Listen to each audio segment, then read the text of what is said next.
महिला ने जादू के पीछे की ओर शीशे का एक टुकड़ा बांध दिया तथा वह मशीन चलाने के लिए दूसरे हाथ की स्थिति ढूंढने की कोशिश कर रही थी।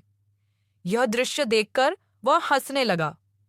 जब स्प्रिंग पिक के हाथ से गोली निकली तो लड़की ने लेंस को ऊंचे स्थान पर ले जाया, लेकिन प्रतिद्वंद्वी ने उसे फिर से गोली मार दी।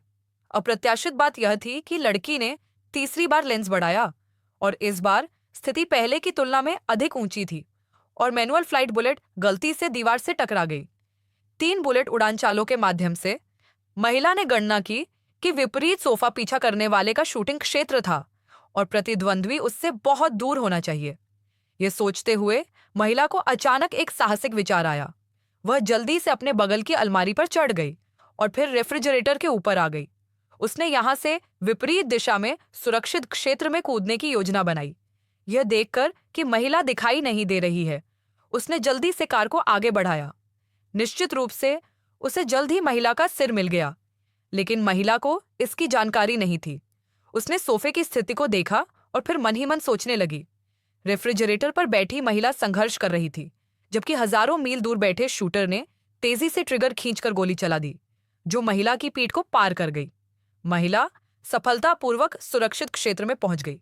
शरीर में दर्द के कारण वह पिस्तौल को सोफे के नीचे ले जाना चाहती थी, लेकिन वह दूरी से थोड़ा कम थी, इसलिए महिला ने जल्दी से सोफा खोला और अपने सामने का दृश्य देखा। वह स्तब्ध रह गई। पता चला कि सोफे में एक बंदूक छिपी हुई थी। दूसरी तरफ मौजूद शूटर ने तुरंत गोलियां बदल दी, लेकिन जब उसने फिर से लक्ष्य की तलाश के लिए राइफल का इस्तेमाल किया तो उसने पाया कि महिला ने अपने हाथ में राइफल ले रखी थी। ड्राइवर को मौके पर ही सिर में गोली मार दी गई, लेकिन महिला को क्यों ढूंढा जा रहा था? पता चला कि उनके चाचा, जो जीवन भर उन पर निर्भर थे, ने कुछ दिन पहले आत्महत्या कर ली थी। जिस क्षण महिला ने शव को देखा, उसे एहसास हुआ कि कुछ गड़बड़ है, क्योंकि अन्य लोगों ने आत्महत्या की थी, लेकिन उसके चाचा का शव उनके गले के पास था। पुलिस ने गलियारे में निगरानी फुटेज की जांच की और पाया कि घटना के समय घर में कोई भी नहीं आया था, इसीलिए उन्होंने हत्या की संभावना से इनकार कर दिया। इस समय महिला ने देखा कि उसके चाचा के पैर पर एक टैटू था। टैटू का मतलब था खूंटे से हत्या करना, और महिला तुरंत चौंक गई। मेरे चाचा की मौत के पीछे एक कहानी छिपी है। मुझे याद है कि पिछली बार जब मैंने अपने चाचा को देखा था तो उन्होंने अपने स्कूल के छात्रावास में बहुत सारे चोरी रोधी उपकरण लगा रखे थे। महिला ने सोचा कि 5वीं मंजिल पर चोर होने की कोई संभावना नहीं है। फिर बिना किसी स्पष्टीकरण के उसने उसे एक लोहे की अलमारी खरीद कर दी और कहा कि अगर कोई हमलावर हो तो श्याओमी को वहां छिप जाना चाहिए, क्योंकि गोलियां भी अलमारी में प्रवेश नहीं कर सकती। ज्याओमी को लगा कि उस समय उसके चाचा का व्यवहार थोड़ा खराब था, लेकिन अब ऐसा लगता है कि उसके चाचा कुछ रहस्य छिपा रहे होंगे। समारोह के बाद ज्याओमी निराशा में घर लौट आई।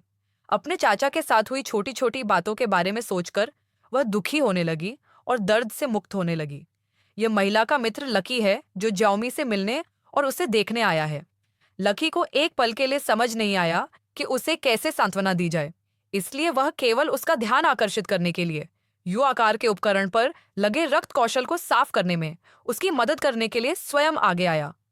लकी ने उसे खोला और अंदर एक मोबाइल फोन पाया।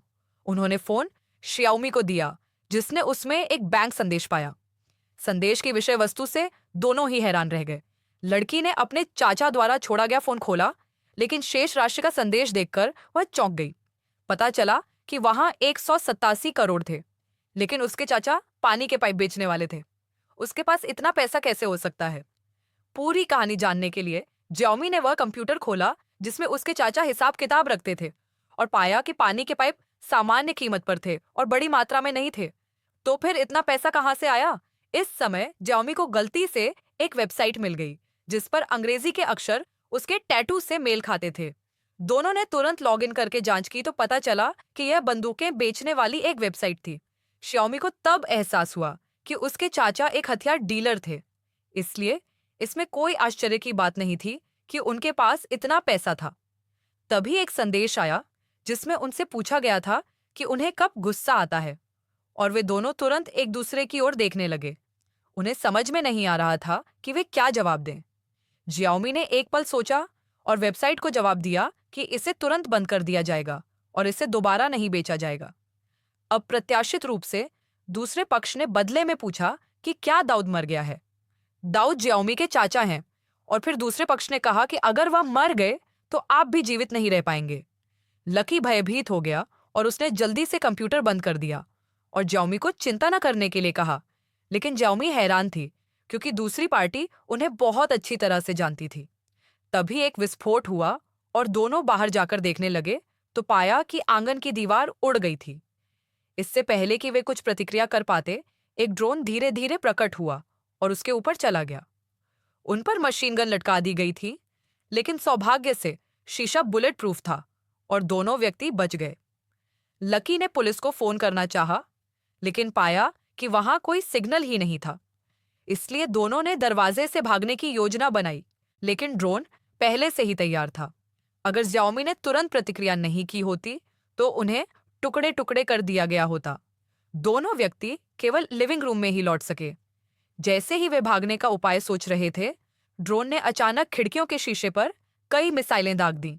दोनों व्यक्तियों को अचानक महसूस हुआ कि कुछ गड़बड़ है। निश्चय ही अगले ही क्षण बुलेट प्रूफ शीशा खुल गया और उनकी सुरक्षा समाप्त हो गई। ड्रोन उड़ गया। ज्याओमी जल्दी से बेडरूम की ओर भागी, लेकिन लकी को ड्रोन ने खोज लिया। महत्वपूर्ण क्षण में ज्याओमी एक गुलेल के साथ आई और ड्रोन को मारने के लिए पत्थरों का इस्तेमाल किया, जिससे उसका संतुलन बिगड़ गया और फिर वह दीवार से टकराकर नीचे लटक गया। ज्याओमी ने मौके का फायदा उठाते हुए एक बेंच उठाई और सीधे ड्रोन पर वार कर दिया। पर्दे के पीछे का व्यक्ति पूर्व ड्रोन चालक था। यह व्यक्ति ज्याओमी के चाचा का साथी था। हथियारों का कारोबार हड़पने के लिए उसने अपने चाचा की हत्या कर दी। फिर फिल्म के आरंभ में एक दृश्य था। अंत में ज्याओमी ने अपनी बुद्धि का इस्तेमाल करके जनरल को मार डाला और अपने चाचा का बदला लिया।